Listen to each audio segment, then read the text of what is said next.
Today there is a lot of good news. First of all, Ukrainians finally received long-range missiles. Today UK Defense Secretary confirmed that they decided to supply Ukraine with the Storm Shadow cruise missile that has a range of over 250 kilometers.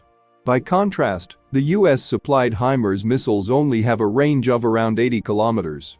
On top of that, these missiles are also low observable, so the Russian air defense will be facing even more challenges from now on. Simultaneously, Polish officials confirmed that they supplied Ukraine with 14 fighter jets, MiG-29. This came in very handy because the British cruise missiles are actually air-launched. The distance between the Crimean Bridge and the closest Ukrainian position is 246 kilometers, so Ukrainians still do not have a huge buffer zone when it comes to target number 1.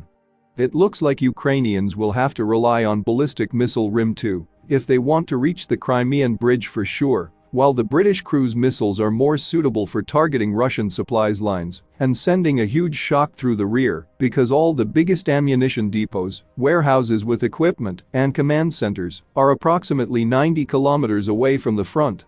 Which means that now they are within reach of Ukrainian Air Force. When it comes to the Bakhmut direction, Russians' flanks started to fall apart. If previously, Russian troops were abandoning their positions on the southern flank, then today, the trend reached the Russians on the northern flank. Yesterday I told you that after Ukrainians penetrated Russian defense near the canal and forced Russians to abandon their positions south of Ivanovsk, Ukrainians put Russian troops in the forest in operational encirclement and would likely try to finish them next. And this is exactly what happened today. It was reported that Ukrainians opened 2 lines of attack. From the northern part of the forest and from Ivanovsk. The engagements were light because Ukrainians understood that Russians were cut off from supplies.